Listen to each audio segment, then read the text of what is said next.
MTV News asked us to explain why there isn't a Men's History Month. MTV News asked you? You are MTV News, so you asked you to explain why there isn't a Men's History Month, and of course it was you. Nobody asks why there isn't a Men's History Month. That's just a setup for your victimization parade to come. Because if there's one thing important to do during Women's History Month, it's talk about men. But you're talking about men during Women's History Month.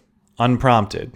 Not me. Gentlemen, we think you're great. Women's History Month isn't about taking away anything from men, okay? I wouldn't dream of it. How dare I? Nobody accused you of trying to take things away from men. That's just a straw man you made up. But I'm confused. You aren't about taking things away from men, but you are chopping up a phallic vegetable. Is that supposed to be ironic or sarcastic? I wouldn't dream of taking anything away from your video, but I will chop up this peach.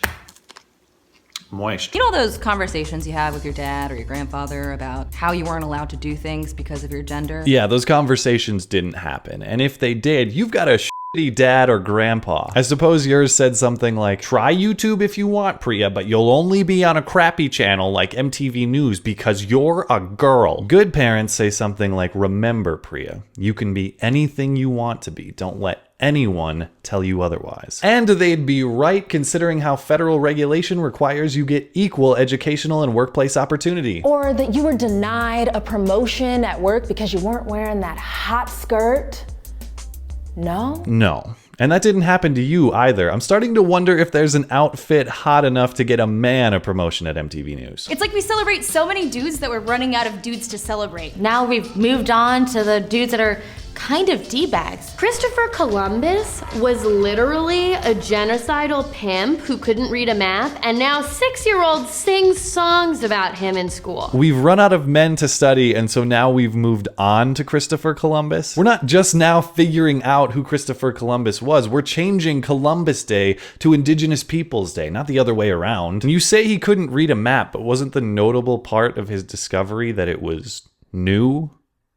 That there wasn't a map? Womp womp. And when did you sing songs about him? I went to public school in 2 different states, never once sang a song about Christopher Columbus. I looked online for some song examples. The only one I can find is factually accurate. In 1492, Columbus sailed the ocean blue. It was a courageous thing to do, but someone was already here. The song you're describing is something like, in 1492, Columbus sailed the ocean blue. He killed a shitload of Indians too, and that's why he's really cool. Where's my song? There is a song for you. Hey, y'all crazy bitch. I've done better than him, and I ain't done much, but I've never genocided. Well, if brain cells were an ethnic group, I'd put you on trial. Meanwhile, people probably can't name the 3 women that started Black Lives Matter, Which is one of the most important movements of our lifetime.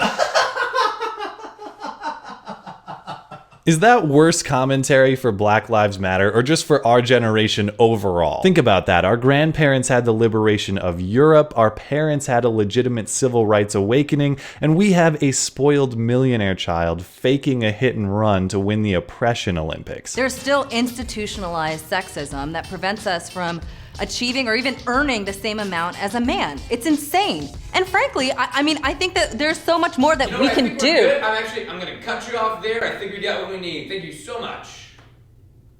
What? Oh, that awkward moment when you're joking about how everyone wants you to shut up, but everyone does actually want you to shut up. But real talk, MTV News, the reason your video is getting ripped to shreds is not because of its terrible jokes, though they are Schumerian in unfunniness. It's not because of your fact-free argumentation, though I could find more factual reasoning at a joint flat earth and birther convention. No, you're getting ripped because your entire video is based on a sham premise, a straw man argument nobody actually makes. Nobody serious is arguing that Women's History Month takes away from men's historical contributions. The argument against Women's History Month is that it is a continuation of outdated policies of division along race and gender lines. The argument is that we should strive for integration, not segregation. Reasonable people, myself included, understand that history as we know it was written by victorious white men, and as as a consequence,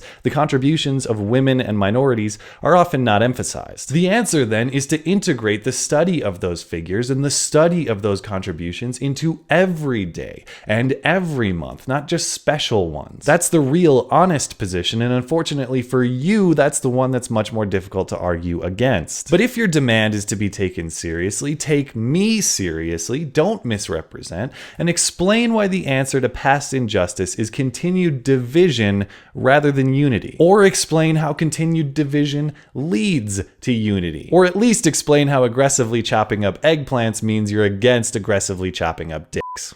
We'll start there. Thanks as always for listening and for supporting this channel. Always appreciate that thoughtful discussion down below, and especially over on Twitter. That is @skag_3. You're always welcome to come hang out and chat in my live stream. That is linked down in the description. Looking forward to it. Okay, bye.